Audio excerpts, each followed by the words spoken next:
पापा ने जैसे ही लड़के की तस्वीर मेरे हाथ में रखी, मेरे चेहरे का रंग उड़ गया, क्योंकि तस्वीर में वही इंसान था जिसने बचपन में मेरी ज़िंदगी का सबसे बड़ा अपमान किया था।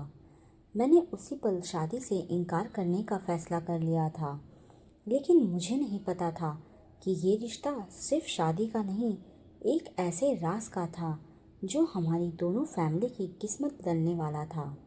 मेरा नाम अनन्या था और आज तक मैंने कभी नहीं सोचा था कि मेरी ज़िंदगी एक तस्वीर देखकर बदल जाएगी। मैं अपने कमरे में बैठी ऑफिस का काम कर रही थी जब मम्मी अचानक अंदर आई। उनके चेहरे पर अजीब सी खुशी थी। अनन्या, तुम्हारे लिए एक रिश्ता आया है। मैंने बिना ऊपर देखे जवाब दिया, मम्मी, मैंने पहले ही कहा है कि अभी शादी नहीं करनी। लेकिन उन्होंने मेरी बात अनसुनी कर दी। बस एक बार फ़ोटो देख लो। मैंने मजबूरी में तस्वीर हाथ में ली और अगले ही पल मेरा दिल ज़ोर से धड़कने लगा। तस्वीर में आरव खन्ना था, वही आरव जिससे मैं पिछले 15 सालों से नफ़रत करती थी। मेरी आंखों के सामने बचपन का एक पुराना दृश्य घूम गया। मैं तब सिर्फ 12 साल की थी। स्कूल में वार्षिक समारोह चल रहा था। मैंने पूरे साल मेहनत करके डांस प्रतियोगिता में हिस्सा लिया था, लेकिन परफॉर्मेंस शुरू होने से कुछ मिनट पहले मेरी ड्रेस पर जूस गिर गया। पूरी ड्रेस खराब हो गई।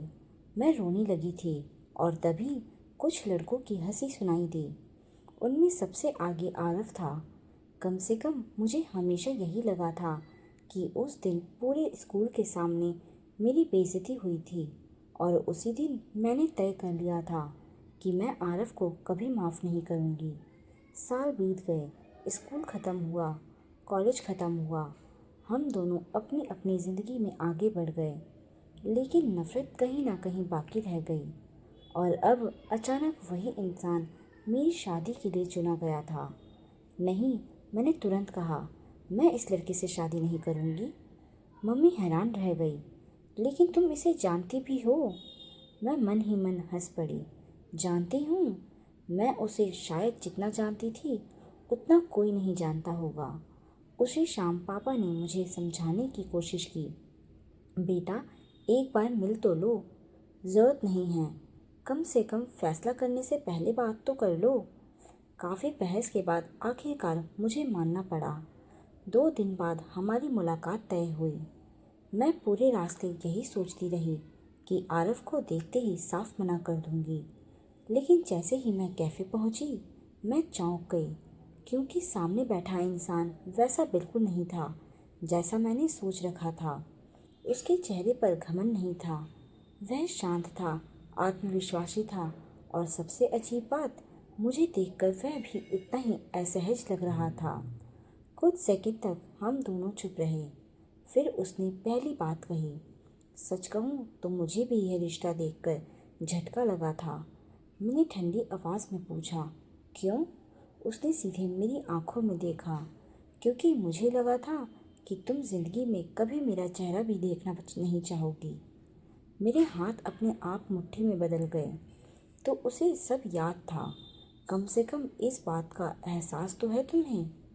आरव कुछ पल चुप रहा, फिर बोला, अगर तुम अभी मना करना चाहो तो कर सकती हो, मैं तुम्हें मजबूर नहीं करूँगा। उसके जवाब ने मुझे उलझा दिया।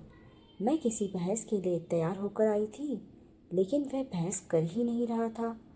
मुलाकात ख़त्म हुई। मैं घर लौट आई और पूरी रात सो नहीं पाई। अगले दिन मैंने फैसला किया कि मैं इस रिश्ते को मना कर दूंगी। लेकिन उसी शाम एक ऐसी बात पता चली जिसने सब कुछ बदल दिया। मुझे पता चला कि हमारी दोनों फैमिलियाँ सिर्फ रिश्तेदार नहीं थी, बल्कि 20 साल पहले एक ऐसी घटना से जुड़ी हुई थी जिसके बारे में हम बच्चों को कभी कुछ बताया गया नहीं था। और शायद मेरी और आरव की शादी का असली कारण भी वही था। उस रात मुझे बिल्कुल नींद नहीं आई।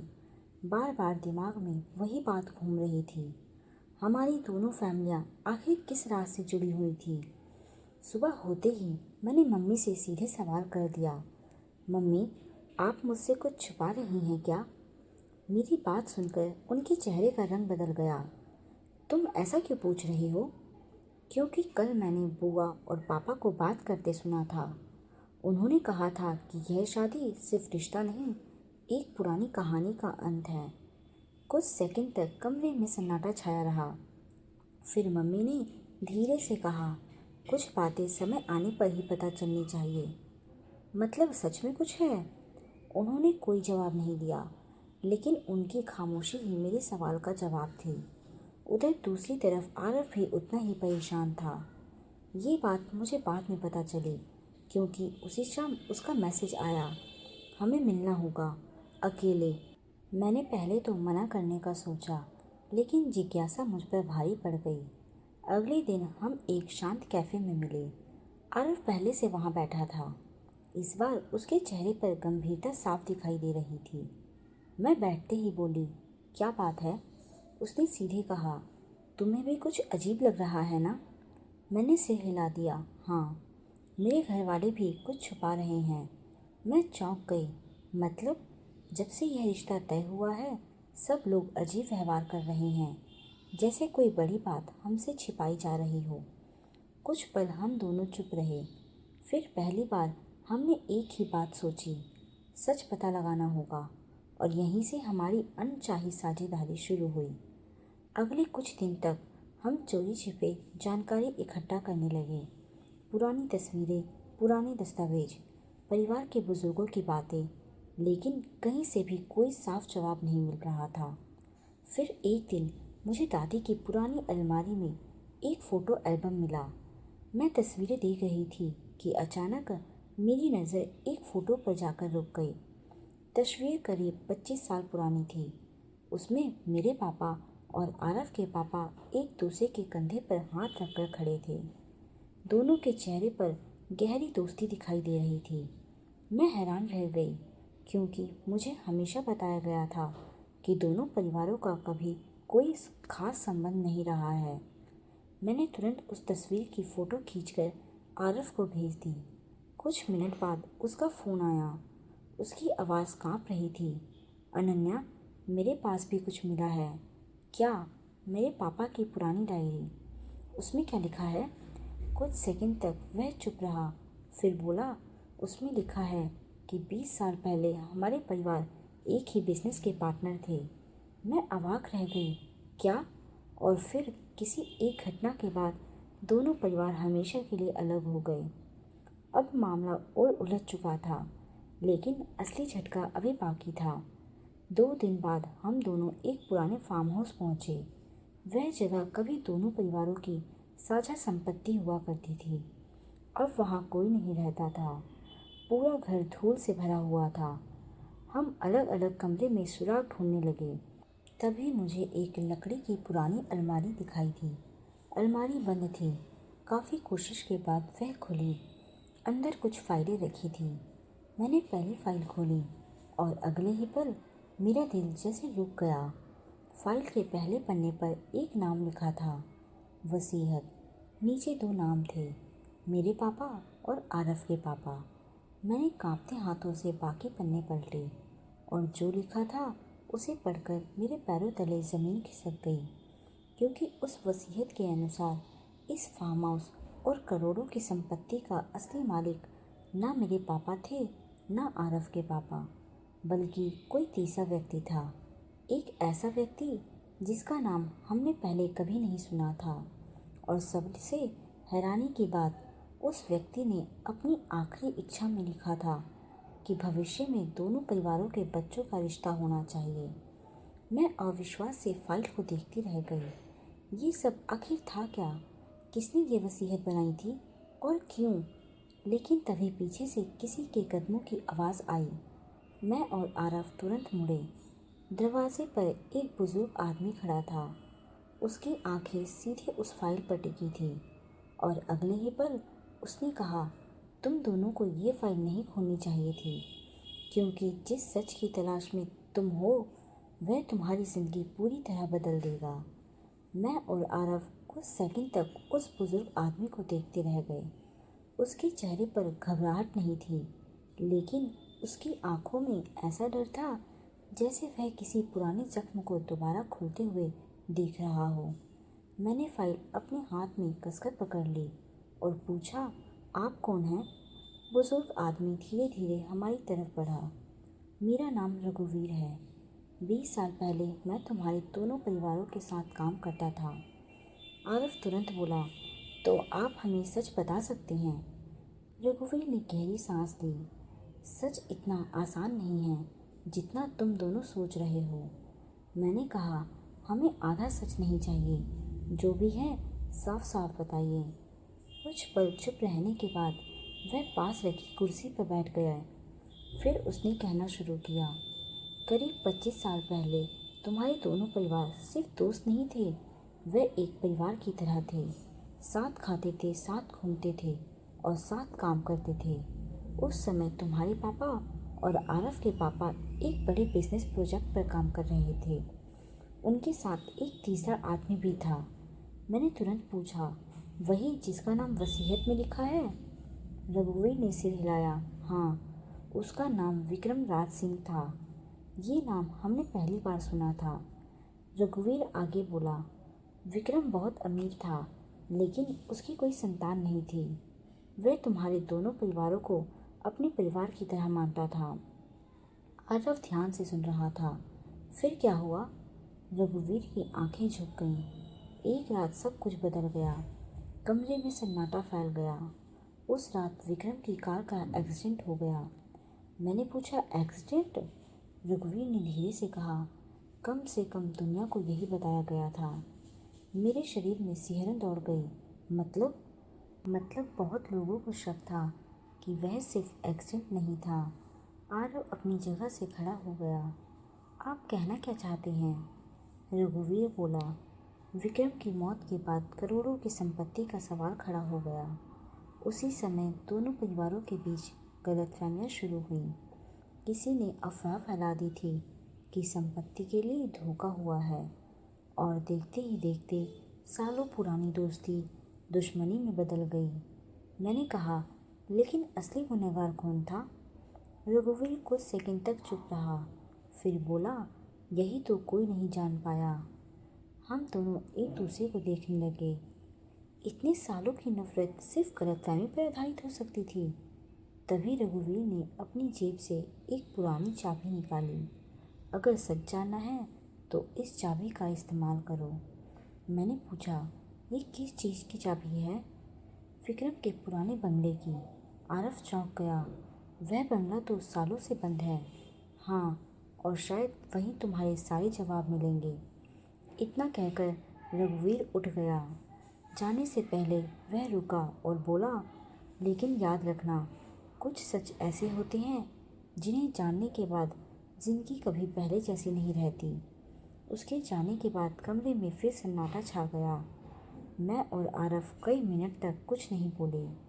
आखिर मैंने कहा, हमें उस बंगले में जाना होगा। आरव ने सिर हिलाया। मुझे भी यही लगता है। अगले दिन हम दोनों शहर के बाहरी इलाके में बने उस पुराने बंगले के सामने खड़े थे। लोहे का विशाल गेट जंग खा चुका था। आसपास घास उगी हुई थी। ऐसा लग रहा था जैसे वर्षों से वहाँ कोई नहीं आया हो। मैंने धीरे से पूछा, तैयार हो? आरव ने कहा, शायद नहीं, लेकिन अब पीछे भी नहीं हट सकते। हमने गेट खोला और अंदर चले गए। बंगले के अंदर अंधेरा था। धूल हर जगह फैली हुई थी। दीवारों पर पुरानी तस्वीरें टंगी थी। हम एक एक करके कमरे देखने लगे। अचानक मेरी नज़र एक तस्वीर पर पड़ी। तस्वीर देखकर मेरा दिल जोर से धड़कने लगा। उसमें विक्रम के साथ मेरे पापा और आरव के पापा खड़े थे, लेकिन उनके साथ एक चौथा आदमी भी था। मैंने तस्वीर उतारकर ध्यान से देखी। नीचे उसका नाम लिखा था, और वह नाम पढ़ते ही मेरे हाथ कांप गए, क्योंकि वह नाम मेरे लिए बिल्कुल अनजान नहीं था। वह आदमी कोई और नहीं बल्कि मेरे मामा थे। वही मामा जो आज भी हमारे परिवार के सबसे भरोसेमंद सदस्य माने जाते थे। मैंने घबराकर तस्वीर आरव को दिखाई। उसके चेहरे का रंग भी उड़ गया। तभी ऊपर की मंजिल से किसी चीज़ के गिरने की तेज़ आवाज़ आई। हम दोनों चौंक कर ऊपर देखने लगे। बंगले में हमारे अलावा कोई नहीं होना चाहिए था। फिर वह आवाज़ किसकी थी? और सबसे बड़ा सवाल, मेरे मामा का इस पूरे रहस्य से क्या संबंध था? मैं और आरव कुछ सेकंड तक सीढ़ियों की तरफ देखते रहे। ऊपर से आई आवाज़ इतनी तेज़ थी कि ये मानना मुश्किल था कि वह हवा या किसी जानवर की वजह से होगी। मेरा दिल तेजी से धड़क रहा था। आरव ने धीरे से कहा, कोई ऊपर है। मैंने घबराकर पूछा, क्या हमें पुलिस को बुलाना चाहिए? उसने सिर हिलाया, पहले देखते हैं। हम दोनों सावधानी से सीढ़ी चढ़ने लगे। हर कदम के साथ सीढ़ियाँ चरमराने की आवाज़ कर रही थीं। ऊपर पहुंचकर हमने चारों तरफ नज़र दौड़ाई। वहाँ एक लंबा गलियारा था और दोनों तरफ कई कमरे बने हुए थे। तभी एक कमरे का दरवाज़ा धीरे धीरे हिलता दिखाई दिया। आरव तुरंत उस तरफ बढ़ा। उसने दरवाज़ा खोला, लेकिन अंदर कोई नहीं था। कमरा खाली पड़ा था। तभी मेरी नज़र फर्श पर गिरी एक डायरी पर पड़ी। मैंने झुककर उसे उठा लिया। डायरी पुरानी थी और उसके ऊपर धूल जमी हुई थी। पहले पन्ने पर नाम लिखा था, विक्रम राज सिंह। मैं और आरव एक दूसरे को देखने लगे। यही वह आदमी था जिसकी मौत के बाद दोनों परिवारों की जिंदगी बदल गई थी। मैंने कांपते हाथों से डायरी खोली। शुरुआती पन्नों में बिजनेस और रोज़मर्रा की बातें लिखी थी, लेकिन जैसे जैसे हम आगे बढ़ते गए, बातें गंभीर होती चली गईं। एक जगह लिखा था, मुझे अब अपने सबसे करीबी लोगों पर भी विश्वास नहीं रहा। कोई मेरे खिलाफ काम कर रहा है। मेरे हाथ रुक गए। आरव ने कहा, आगे पढ़ो। मैंने अगला पन्ना पलटा। वहाँ लिखा था, अगर मेरे साथ कुछ भी होता है तो उसकी जिम्मेदारी उसी इंसान की होगी जिस पर मैंने सबसे ज़्यादा भरोसा किया। मैं घबरा गई। इसका मतलब विक्रम को पहले से खतरे का एहसास था। आरव भी गंभीर हो गया। तभी डायरी के बीच में एक मुड़ा हुआ कागज़ मिला। मैंने उसे खोला। वह एक पत्र था, लेकिन पत्र अधूरा था। उसमें सिर्फ कुछ लाइनें लिखी थी, मुझे सच्चाई पता चल चुकी है। जिसने मेरे साथ धोखा किया है वह मेरे बहुत करीब है। अगर ये पत्र किसी को मिले तो। इसके बाद का हिस्सा फटा हुआ था। हम दोनों निराश होकर एक दूसरे को देखने लगे। सबसे ज़रूरी हिस्सा गायब था। तभी मेरी नज़र कमरे के कोने में रखी एक लोहे की अलमारी पर पड़ी। अलमारी बंद थी। आरव ने कई कोशिश की, लेकिन वह नहीं खुली। तभी मुझे याद आया कि रघुवीर ने हमें जो चाबी दी थी, शायद वह इसी अलमारी की हो। मैंने चाबी निकाली और ताले में लगाई। ताला खुल गया। अलमारी के अंदर कई फाइलें रखी थी। हम उन्हें देखने लगे। तभी एक फाइल ने हमारा ध्यान खींचा। उस पर बड़े अक्षरों में लिखा था, गोपनीय। मैंने फाइल खोली और अगले ही पल मेरी सांस रुक गई। अंदर कई बैंक रिकॉर्ड और ट्रांजैक्शन डिटेल थी। करोड़ों रुपए अलग अलग खातों में ट्रांसफ़र किए गए थे। लेकिन सबसे चौंकाने वाली बात यह थी कि उन खातों में एक खाता मेरे मामा के नाम था। मेरे हाथ कांपने लगे। ये नहीं हो सकता। आरव ने भी फाइल देखी। अनन्या, तुम्हारे मामा इस मामले में शामिल थे। मैंने तुरंत सिर हिला दिया। नहीं, ये झूठ है। मेरे मामा ऐसे नहीं हो सकते। लेकिन सबूत सामने थे। मैं कुछ समझ नहीं पा रही थी। तभी फाइल के आखिरी पन्ने पर एक फ़ोटो लगी हुई मिली। फ़ोटो देखकर मेरा दिल जैसे रुक गया। उसमें विक्रम, मेरे पापा, आरव के पापा और मेरे मामा एक साथ खड़े थे। लेकिन फ़ोटो के पीछे कुछ लिखा था। मैंने फ़ोटो पलटी। पीछे सिर्फ एक लाइन लिखी थी, धोखा वहीं से मिला जहाँ सबसे कम उम्मीद थी। कमरे में सन्नाटा छा गया। उसी समय मेरा फ़ोन बजा। स्क्रीन पर पापा का नाम चमक रहा था। मैंने कॉल उठाई, लेकिन जैसे ही पापा की आवाज़ सुनाई दी, मेरे पैरों तले ज़मीन खिसक गई। पापा घबराए हुए थे। उन्होंने कहा, अनन्या, तुम और आरव जहाँ भी हो तुरंत वहाँ से निकल जाओ। मैंने हैरानी से पूछा, क्यों? पापा लगभग चिल्ला पड़े, क्योंकि जिस इंसान पर तुम्हें शक है, असली खतरा वह नहीं है। असली खतरा कोई और है और उसे पता चल चुका है। कि तुम दोनों सच के करीब पहुंच गए हो। ये सुनकर मेरे हाथ से फ़ोन लगभग छूट गया, लेकिन इससे पहले कि मैं कुछ और पूछ पाती, कॉल कट गई। उसी पल नीचे मुख्य दरवाजे के जोर से बंद होने की आवाज़ आई। मैं और आरव घबराकर एक दूसरे को देखने लगे। बंगले में अब कोई और भी मौजूद था और शायद वह नहीं चाहता था कि हम सच तक पहुँचे। मैं और आरव कुछ सेकंड तक वहीं खड़े रह गए। नीचे मुख्य दरवाजे के बंद होने की आवाज़ अब भी मेरे कानों में गूंज रही थी। पूरे बंगले में अजीब सा सन्नाटा फैल गया था। मेरा दिल इतनी तेज़ी से धड़क रहा था कि उसकी आवाज़ मुझे खुद सुनाई दे रही थी। हमें यहाँ से निकलना चाहिए, मैंने धीरे से कहा।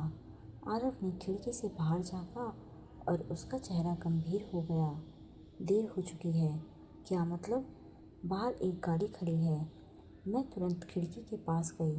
सचमुच बंगले के बाहर काले रंग की एक एसयूवी खड़ी थी, लेकिन उससे भी ज़्यादा डराने वाली बात यह थी कि वह गाड़ी कुछ मिनट पहले वहाँ नहीं थी। मतलब कोई और अभी अभी आया था। तभी नीचे से कदमों की आवाज़ सुनाई दी। कोई सीढ़ियाँ चढ़ रहा था, धीरे धीरे, एक एक कदम। मैंने घबराकर आरव का हाथ पकड़ लिया। आवाज़ करीब आती जा रही थी, फिर अचानक रुक गई। हम दोनों सांस रोके खड़े थे। कुछ सेकंड बाद कमरे के बाहर किसी की परछाई दिखाई दी और अगले ही पल दरवाज़ा खुल गया। लेकिन अंदर जो व्यक्ति आया, उसे देखकर मैं हैरान रह गई। वह मेरे पापा थे। पापा? मैं लगभग दौड़कर उनके पास पहुंच गई, लेकिन उनके चेहरे पर राहत नहीं थी। वह बेहद परेशान दिखाई दे रहे थे। तुम दोनों यहाँ क्या कर रहे हो? उन्होंने गुस्से और चिंता से भरी आवाज़ में पूछा। मैंने फाइलें उनकी तरफ बढ़ा दी। हम सच जानने की कोशिश कर रहे हैं। पापा ने फाइलें देखीं, फिर कुर्सी पर बैठ गए। ऐसा लग रहा था जैसे वह वर्षों से छिपा हुआ बोझ अब और नहीं उठा पा रहे हों। कुछ देर बाद उन्होंने कहना शुरू किया, तुम दोनों जिस कहानी को समझने की कोशिश कर रहे हो, वह वैसी नहीं है जैसी दिखाई देती है। कमरे में सन्नाटा छा गया। विक्रम की मौत के बाद सबको लगा कि लालच की वजह से दोस्ती टूटी थी, लेकिन असली वजह कुछ और थी। आरव ने पूछा, क्या? पापा ने मेरी तरफ देखा, फिर बोले, विक्रम की मौत से कुछ दिन पहले उसे पता चल गया था कि कोई उसके बिजनेस से करोड़ों रुपए निकाल रहा है। मैंने तुरंत कहा, और वह इंसान मामा थे? पापा कुछ सेकंड चुप रहे, फिर बोले, नहीं। मेरी आंखें फैल गईं। क्या? तुम्हारे मामा ने पैसे निकाले थे, लेकिन अपने लिए नहीं। अब मैं पूरी तरह उलझ चुकी थी। फिर क्यों? पापा ने गहरी सांस ली। क्योंकि कोई उन्हें ब्लैकमेल कर रहा था। आरव ने पूछा, कौन? पापा ने जवाब देने से पहले आंखें बंद कर ली, मानो वह नाम लेना भी नहीं चाहते हों। फिर धीरे से बोले, विक्रम का छोटा भाई रंजीत। कमरे में एकदम सन्नाटा छा गया। हमने ये नाम पहले कभी नहीं सुना था। पापा आगे बोले, रंजीत हमेशा विक्रम से जलता था। उसे लगता था कि सारी दौलत और सम्मान सिर्फ विक्रम को मिला है। तो उसने क्या किया? उसने धीरे धीरे कंपनी के पैसे हड़पने शुरू किए, और जब तुम्हारे मामा को यह पता चला तो उसने उन्हें धमकाना शुरू कर दिया। मैं स्तंभ थी। मतलब मामा गुनहगार नहीं थे, वह खुद फंस गए थे। लेकिन फिर सबसे बड़ा सवाल बाकी था, विक्रम की मौत कैसे हुई? पापा की आंखें भर आई। वह सच जान गया था। मेरा दिल बैठ गया और उसी के कुछ दिनों बाद उसका एक्सीडेंट हो गया। आरव ने धीमी आवाज़ में पूछा, क्या वह एक्सीडेंट नहीं था? पापा ने कोई जवाब नहीं दिया, लेकिन उनकी खामोशी ही सब कुछ बता रही थी। मेरे पूरे शरीर में सिहरन दौड़ गई। इतने सालों से जिस घटना को हादसा माना जा रहा था, शायद वह हादसा था ही नहीं।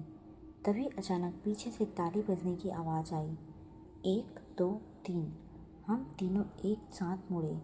दरवाजे पर एक आदमी खड़ा था, करीब 60 साल की उम्र, सूट पहने हुए, चेहरे पर हल्की मुस्कान, लेकिन उसकी आंखों में भी कुछ ऐसा था जिसने मुझे अंदर तक डरा दिया।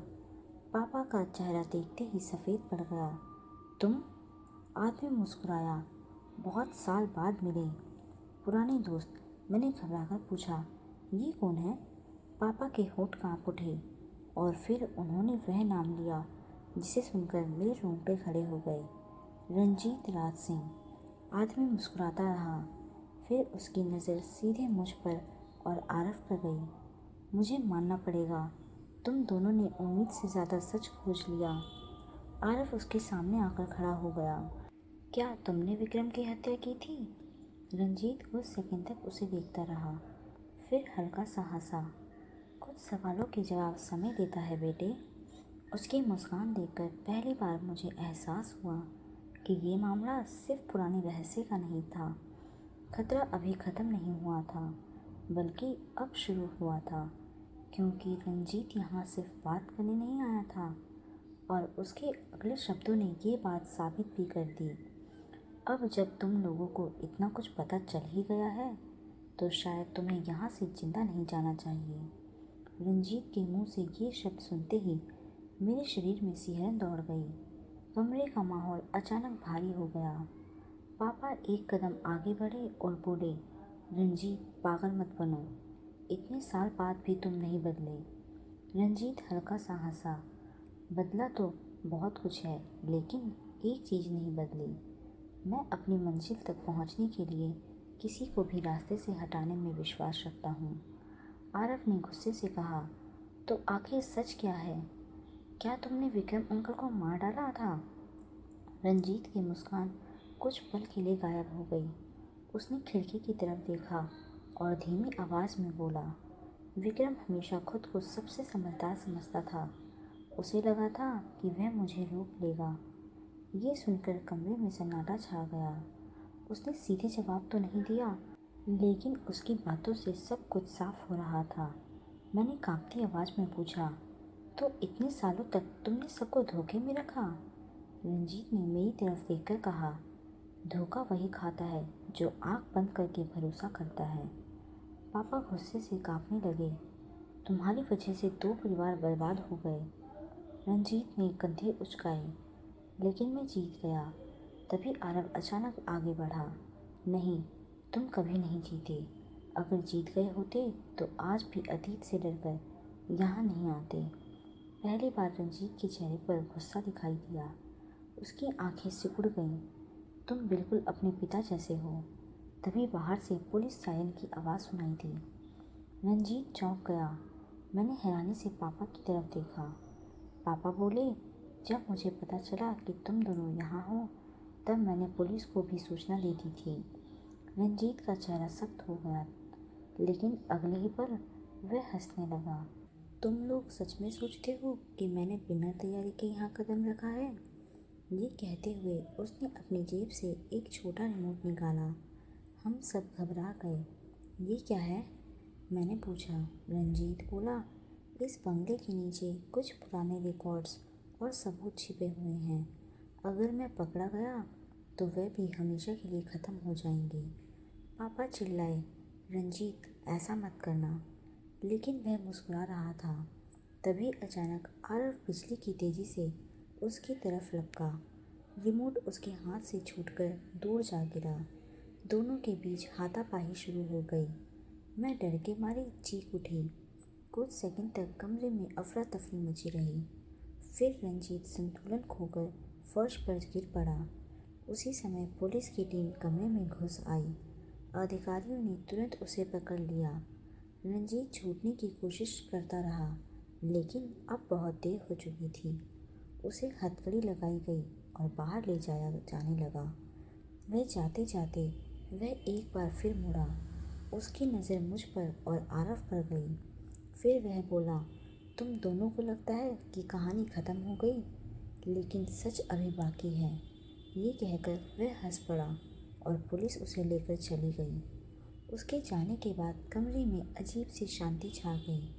कई सालों का रहस्य आखिर सामने आ चुका था। लेकिन तभी पुलिस अधिकारी हमारे पास आए और बोले, हमें नीचे तहखाने से कुछ मिला है, शायद ये आप लोगों को देखना चाहिए। हम सब उनके पीछे पीछे नीचे गए। तहखाने में एक लोहे का बड़ा संदूक रखा था। संदूक खोला गया। अंदर कई फाइलें और दस्तावेज थे। लेकिन सबसे ऊपर एक लिफाफा रखा था जिस पर साफ शब्दों में लिखा था, अनन्या और आरव के लिए। हम दोनों एक दूसरे को देखने लगे। ये असंभव था क्योंकि ये लिफाफा करीब 20 साल पुराना लग रहा था। मैंने कांपते हाथों से उसे खोला। अंदर एक पत्र था और जैसे ही मैंने पहली लाइन पढ़ी, मेरी आंखें फैल गईं क्योंकि वह पत्र खुद विक्रम ने अपनी मौत से कुछ दिन पहले लिखा था और उसमें एक ऐसा सच लिखा था जो हमारी पूरी ज़िंदगी बदलने वाला था। मैंने कांपते हाथों से वह पत्र खोला। पूरे कमरे में सन्नाटा था। सबकी नज़रें उसी कागज़ पर टिकी हुई थी। मेरी धड़कनें इतनी तेज थी कि शब्द पढ़ना मुश्किल हो रहा था। मैंने गहरी सांस ली और पढ़ना शुरू किया। अगर यह पत्र अनन्या और आरव तक पहुँचे तो इसका मतलब है कि मैं अब इस दुनिया में नहीं हूँ और शायद वह सच भी सामने आ चुका है जिसे छिपाने की कोशिश की गई थी। मैं और आरव एक दूसरे को देखने लगे। पत्र में आगे लिखा था, सबसे पहले मैं तुम दोनों से माफ़ी मांगना चाहता हूँ क्योंकि जो कुछ आने वाले वर्षों में होने वाला है उसके लिए कहीं ना कहीं मैं भी जिम्मेदार हूँ। कमरे में मौजूद हर व्यक्ति ध्यान से सुन रहा था। आरव, तुम्हारे पिता और अनन्या के पिता सिर्फ मेरे बिजनेस पार्टनर नहीं थे, वे मेरे भाई जैसे थे। लेकिन एक गलती ने सब कुछ बदल दिया। मैंने अगली लाइन पढ़ी और मेरे हाथ कांप गए। वह गलती मेरी थी। पापा और आरव के पापा दोनों एकदम चौंक गए। पत्र में लिखा था, मैंने अपने छोटे भाई रंजीत की महत्वाकांक्षा को बहुत देर तक नज़रअंदाज किया। मुझे पहले ही समझ जाना चाहिए था कि वह किस रास्ते पर जा रहा है, लेकिन मैंने परिवार को बचाने की कोशिश में सच छिपाया और यही मेरी सबसे बड़ी भूल थी। कमरे में खामोशी फैल गई। मैं आगे पढ़ने लगी। अगर तुम दोनों ये पत्र पढ़ रहे हो तो इसका मतलब है कि वर्षों पुरानी गलतफहमियां अब ख़त्म होनी चाहिए क्योंकि तुम्हारे दोनों परिवारों ने कभी एक दूसरे के साथ विश्वासघात नहीं किया था। मेरी आंखें भर आईं। इतने सालों की दुश्मनी, इतनी नफरत, सब एक झूठ पर टिकी थी। मैंने पत्र का अगला हिस्सा पढ़ा। मैंने अपनी संपत्ति का एक बड़ा हिस्सा एक ट्रस्ट के नाम कर दिया है। ये ट्रस्ट उन बच्चों की शिक्षा के लिए इस्तेमाल होगा जिनके पास पढ़ने का अवसर नहीं है, लेकिन इस ट्रस्ट की जिम्मेदारी भविष्य में उन दो लोगों को सौंपी जाएगी जो दोनों परिवारों को फिर से एक कर सके। मेरी सांस अटक गई क्योंकि अगली लाइन में हमारे नाम लिखे थे, अनन्या शर्मा और आरव खन्ना। पूरा कमरा स्तब्ध रह गया। आरव भी अविश्वास से पत्र को देख रहा था।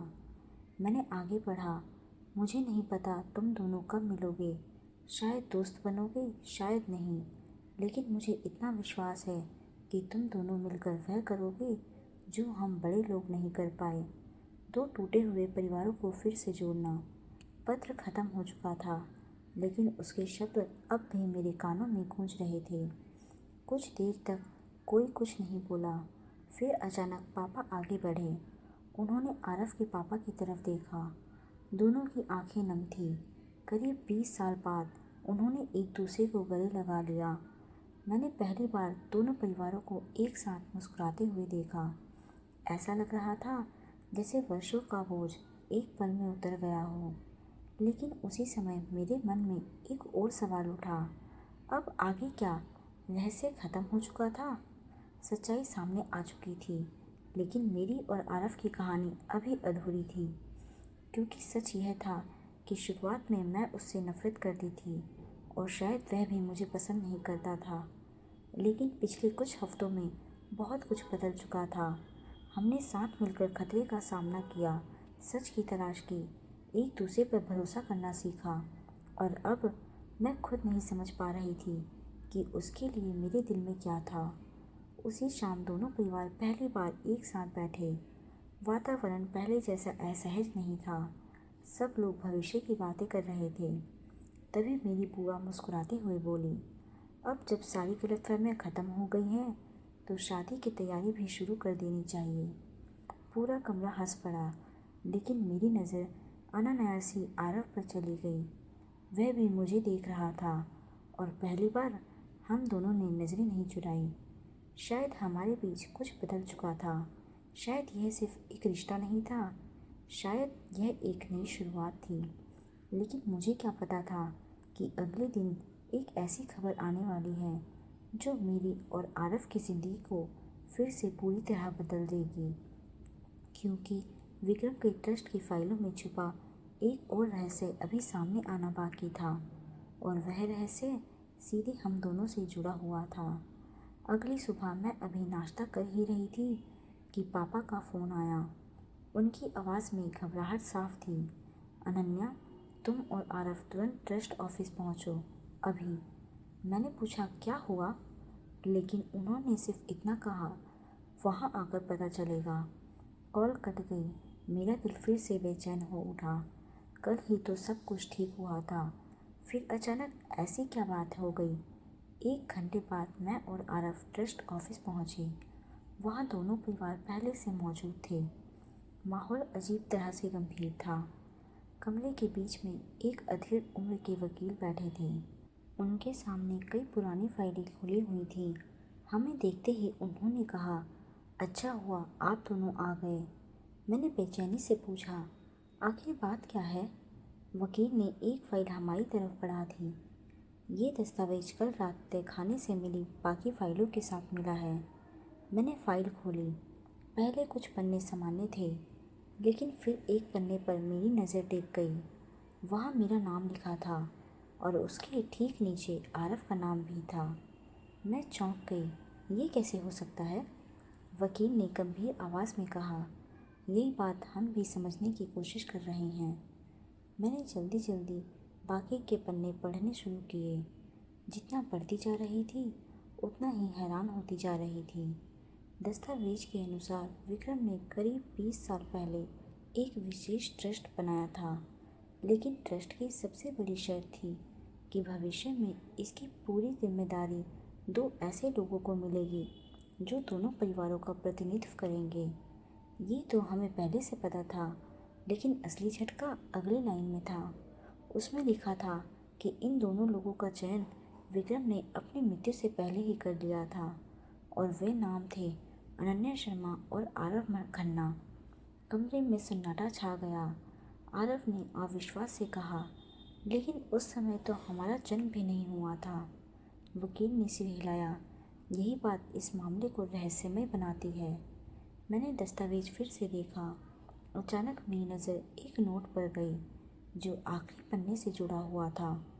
उस पर विक्रम की लिखावट थी। मैंने उसे पढ़ना शुरू किया। अगर तुम ये पढ़ रहे हो तो शायद तुम्हें लगेगा कि मैंने भविष्य देख लिया था, लेकिन ऐसा नहीं है। सच ये है कि मैंने नाम नहीं चुने थे। मैंने सिर्फ 2 परिवार चुने थे, बाकी नाम बाद में जोड़े गए। मैंने राहत की सांस ली। कम से कम ये रहस्य तो सुलझ गया। लेकिन तभी वकील ने कहा, पूरा नोट पढ़िए।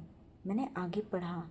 इन दोनों बच्चों को यह जानने का अधिकार है कि उनकी ज़िंदगी का एक हिस्सा उस घटना से जुड़ा है जिसके बारे में उन्हें कभी नहीं बताया गया।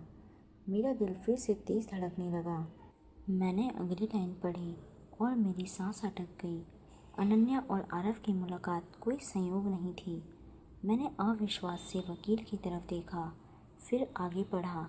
उनके परिवारों ने वर्षों पहले एक वादा किया था, अगर हालात सामान्य रहते तो दोनों परिवार बचपन से ही एक दूसरे के करीब होते। लेकिन मेरे जाने के बाद सब कुछ बदल गया। कमरे में मौजूद सभी लोग चुप थे। पापा की नज़रें झुकी हुई थी। आरव के पापा भी कुछ नहीं बोल रहे थे। तभी मैंने सीधे पूछा, क्या आप लोगों को ये सब पहले से पता था? कुछ सेकंड तक कोई जवाब नहीं आया। फिर मेरे पापा धीरे से बोले, थोड़ा बहुत। मतलब? मेरी आवाज़ ऊंची हो गई। मतलब तुम लोगों की ज़िंदगी से जुड़ी इतनी बड़ी बात हमें कभी क्यों नहीं बताई गई? पापा ने गहरी सांस ली, क्योंकि हम अतीत को हमेशा के लिए ख़त्म करना चाहते थे। तभी आरव ने पहली बार कहा, और इसी कोशिश में आपने हमसे सच छिपा लिया। उसके शब्दों में नाराज़गी साफ थी। कमरे का माहौल फिर तनावपूर्ण हो गया। तभी वकील ने एक और फाइल निकाली। शायद यह बात स्थिति को और स्पष्ट कर दे। उन्होंने फाइल खोली। अंदर कुछ तस्वीरें थीं, पुरानी धुंधली तस्वीरें। मैंने पहली तस्वीर उठाई और अगले ही पल मेरी आंखें फैल गई। तस्वीर में दो छोटे बच्चे साथ खेल रहे थे, एक लड़का और एक लड़की। मैं कुछ सेकंड तक तस्वीर को देखती रही। फिर अचानक मुझे एहसास हुआ वह लड़की मैं थी और वह लड़का आरव था। मैं स्तंभ रह गई क्योंकि मुझे अपनी ज़िंदगी का यह हिस्सा बिल्कुल याद नहीं था, लेकिन तस्वीरें झूठ नहीं बोल रही थी। इसका मतलब था कि हम पहली बार कॉलेज में नहीं मिले थे, हम बचपन में ही मिल चुके थे और शायद हमारी कहानी वहाँ से शुरू हुई थी जहाँ की यादें हम दोनों खो चुके थे। तस्वीरें मेरे हाथ में काँप रही थी। मैं बार बार उन्हें देख रही थी, लेकिन यकीन नहीं कर पा रही थी। तस्वीरों में मैं और आरव 5 साल के रहे होंगे। कभी हम बगीचे में खेल रहे थे, कभी झूले पर बैठे हंस रहे थे और एक तस्वीर में तो हम दोनों एक दूसरे का हाथ पकड़ रखा था। मैंने धीरे से पूछा, मुझे ये शब्द याद क्यों नहीं है? पापा ने कुर्सी पर बैठते हुए कहा, क्योंकि जब दोनों परिवारों के बीच विवाद शुरू हुआ तब तुम बहुत छोटी थी। धीरे धीरे संपर्क पूरी तरह खत्म हो गया। समय के साथ तुम्हारी सारी यादें धुंधली पड़ गईं। मैंने आरव की तरफ देखा, वह भी उतना ही हैरान था। मुझे भी कुछ याद नहीं है, उसने कहा। तभी वकील ने एक और लिफाफा हमारी तरफ बढ़ाया। ये आखिरी दस्तावेज हैं। कमरे में मौजूद सभी लोगों की नज़रें उसी पर टिक गई। मैंने लिफाफा खोला। अंदर एक छोटी सी चिट्ठी थी। इस पर लिखावट किसी बच्चे की लग रही थी। ऊपर लिखा था, मेरे सबसे अच्छे दोस्त के लिए। मैं पढ़ने लगी, आरव, जब हम बड़े होंगे तो भी दोस्त रहेंगे, चाहे कुछ भी हो जाए। अगर कभी हम अलग हो गए तो तुम मुझे ढूंढ लेना, मैं भी तुम्हें ढूंढ लूँगी। मेरे हाथ कांपने लगे। नीचे छोटे छोटे अक्षरों में नाम लिखा था, अनन्या। मेरी आंखें नम हो गईं। मैंने कभी ये चिट्ठी लिखी थी, लेकिन मुझे याद तक नहीं था। कमरे में कुछ पल तक कोई कुछ नहीं बोला। फिर आरव ने धीरे से कहा, अजीब है ना? मैंने उसकी तरफ देखा। वह मुस्कुरा रहा था। हम दोनों सालों तक एक दूसरे से नफरत करते रहे और असलियत में बचपन के दोस्त निकले।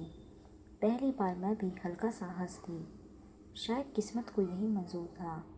उसी शाम दोनों परिवारों ने मिलकर ट्रस्ट की जिम्मेदारी हमें सौंप दी। आने वाले महीनों में हम ट्रस्ट के काम में व्यस्त हो गए। हम गांव-गांव जाकर बच्चों की पढ़ाई के लिए स्कूलों की मदद करने लगे। धीरे धीरे हमारी दोस्ती फिर से लौट आई, लेकिन इस बार वह बचपन वाली नहीं थी। ये कुछ और थी, कुछ ज़्यादा गहरी, ज़्यादा सच्ची। एक दिन ट्रस्ट के नए स्कूल के उद्घाटन के बाद मैं और आरव अकेले बैठे थे। सूरज ढल रहा था। बच्चों की हंसी दूर से सुनाई दे रही थी। अचानक आरव ने कहा, एक बात पूछूं? मैंने कहा, हाँ।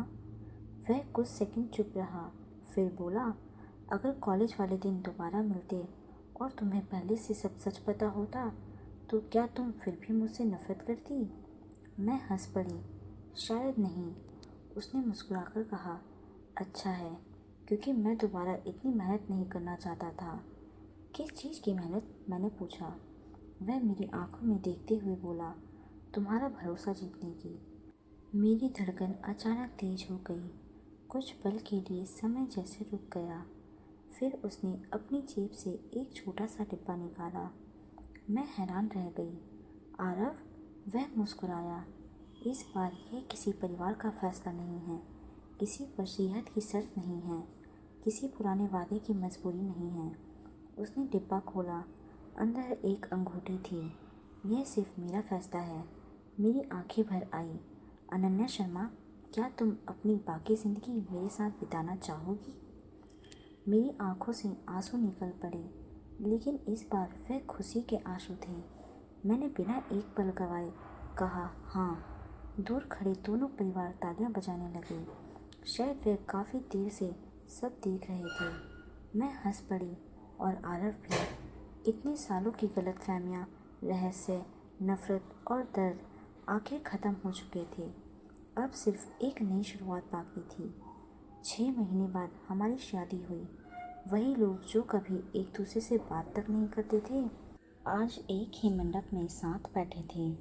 विक्रम का सपना आखिर पूरा हो चुका था। दोनों परिवार फिर से एक हो चुके थे और मैं जब शादी के मंडप में बैठी आरव की तरफ देख रही थी तो मुझे सिर्फ एक बात याद आ रही थी। कभी मैं उसे अपनी ज़िंदगी का सबसे नापसंद इंसान समझती थी, लेकिन किस्मत ने साबित कर दिया कि कुछ रिश्ते चाहे कितनी भी दूर चले जाएं, उन्हें वापस मिलना ही होता है। शादी को 6 महीने हो चुके थे। जिंदगी अब पहले जैसी नहीं रही थी। सुबह उठते ही किसी रहस्य, किसी फाइल या किसी छुपे हुए सच की चिंता नहीं होती थी। अब हमारी सबसे बड़ी बहस इस बात पर होती थी कि चाय कौन बनाएगा और ऑफिस के लिए देर किसकी वजह से हुई।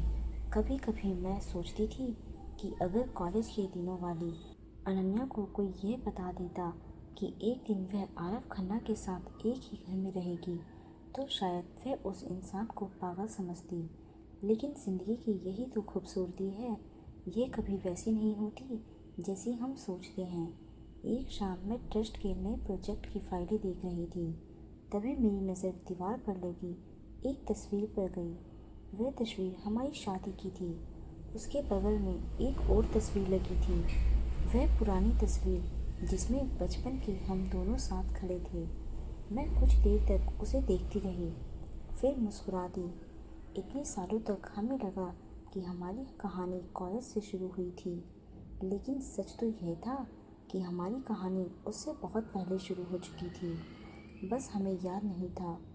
तभी पीछे से आरव की आवाज़ आई, फिर से वही तस्वीर देख रही हो? मैंने मुड़कर उसकी तरफ देखा। हाँ। वह मेरे पास आकर खड़ा हो गया। जानती हो, मुझे अब भी विश्वास नहीं होता कि हम बचपन में दोस्त थे। मैं हंस पड़ी। मुझे तो यह विश्वास नहीं होता कि हम कॉलेज में दुश्मन थे। हम दोनों हंसने लगे। कुछ पल बाद आरव ने गंभीर होकर कहा, अगर उस दिन तुम्हारे पापा रिश्ता लेकर ना आते तो? मैंने कुछ सेकंड सोचा, फिर कहा, तो शायद किस्मत कोई दूसरा रास्ता ढूंढ लेती। वह मुस्कुराया। मुझे भी ऐसा ही लगता है। उसी समय दरवाजे की घंटी बजी। बाहर ट्रस्ट के कुछ बच्चे आए हुए थे। उनके हाथ में एक बड़ा सा कार्ड था। उन्होंने कार्ड मुझे और आरव को दिया। मैंने उसे खोला। अंदर लिखा था, धन्यवाद, क्योंकि आपने हमें सिर्फ पढ़ाई का मौका नहीं दिया, आपने हमें ये भी सिखाया है कि टूटे हुए रिश्ते फिर से जुड़ सकते हैं।